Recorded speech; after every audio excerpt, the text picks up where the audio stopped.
Okay, so what we're going to look at right now is a property of waves called superposition of waves or wave interference. This stuff is super important.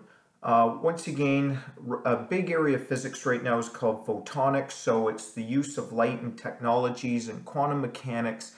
And a lot of these ideas that we're talking about right now are very important in anything to do with waves. It's not just sound, although the focus in grade 11 is on sound.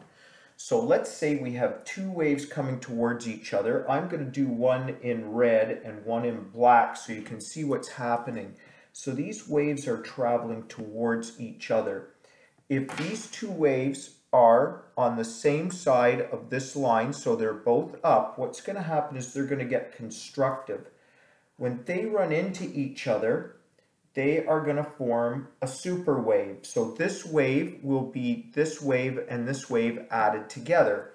So it will have some red and some black in it. Now, as the waves pass each other, so this can get complicated, this part of it can. As the waves pass each other, they carry on. So this wave runs into this wave right here, and then they continue on. So this red wave continues this way, and this black wave continues this way, so it's passed right through it. The most important point is when these two waves meet, they make a larger wave. Hey, this happens out on a lake. If two waves run into each other, they can constructively interfere, meaning they'll make an even bigger wave. Now, destructive waves is when you've got one wave up, one wave down, and these guys run into each other. What's going to happen is they're going to flatten right out, so they'll cancel each other out. If they carry on, the wave that was on top just carries on and it's there. The wave that was on the bottom carries on, it was there. When they first meet, they are going to cancel each other out. Now, the next concept that you should be looking at today is jets and matching the speed of sound. So if a jet is flying at the speed of sound, you can get a sonic boom.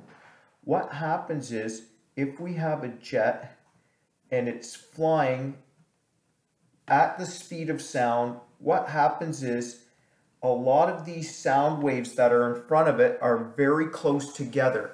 This can play with the jet. So when jets are flying right at the speed of sound, it can be very dangerous because it can force this jet to crash. That has happened before. So subsonic is when you're going slower than this. Supersonic is when you break through the sound waves. So you can get a sonic boom when you break through these sound waves. So sonic booms can knock out windows in a house. They can be that powerful. Sonic speed is when the jet is going the same speed as these compressed waves. Remember, once you break through, you are supersonic. And when you are getting right up to these sonic levels, these compressed waves can do a lot of damage to windows and eardrums also. So make sure that you understand the concepts of constructive interference, destructive interference. Once again, I like to watch Khan Academy videos. Make sure you understand what sonic, supersonic, and subsonic mean. The next concept that you're going to look at is beats. One of the problems in physics is sometimes when you're studying things, you're not quite sure why it's important. So try to look for the importance when you're watching videos. Let's say that we've got two things that are nearly the same frequency. How could we do this? Let's say that we have a tuning fork and it's set to 104 hertz. And we have another tuning fork and it's set to 108 hertz. And we hit those tuning forks so they start to vibrate. One's vibrating at 104, one's vibrating at 108. What you're going to get is a pattern where they're not quite overlapping. What's that going to cause? It's going to cause what we call beats. So you're going to get loud periods, and then you're going to get periods where it's not loud, loud, not loud, loud, not loud, but it's very close together in time. So it might be 0.1 of a second, so it's like a humming. It's like a loud hum and then lightness, loud hum and then lightness. What you have to do is you have to go and play with one of the online beat generators to hear what these beats sound like.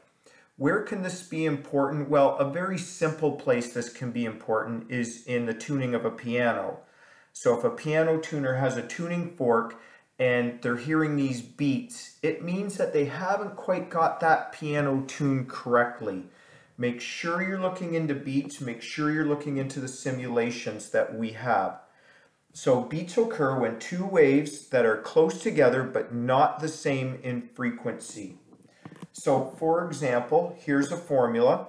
If we take 100 hertz and 108 hertz tuning fork, we activate both of them, so we hit them so they're vibrating. What you do is you subtract F2 minus F1. These are absolute bars, meaning it doesn't matter whether your answer is negative or positive, make it positive. So if one was 100 and one was 108, we'd have an 8 hertz beating frequency. What does that mean? Period is 1 over frequency. That's 1 over 8, which is 0.125 seconds. So the period of the beats is 0.125 seconds. Now, as you go on, you're going to see another formula here. Beat frequency equals F2 minus F1 equals N over delta T. Delta T is the time in seconds. And then the N is the number of loud parts of the beat. So when you're solving some of the problems, you're going to need to have this information right here.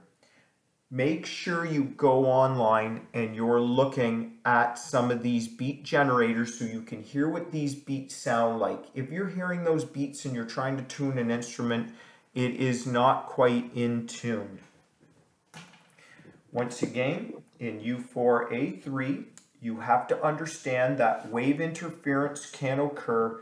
This is super important in lots of different areas of music, in architecture, so resonance, so bridges have collapsed before because of this, in travel, in airplanes, so we've got lots of uses for constructive and destructive interference. Make sure you understand what a sonic boom is. Sonic is when the plane is traveling at the same speed of sound. Understand what supersonic and subsonic are.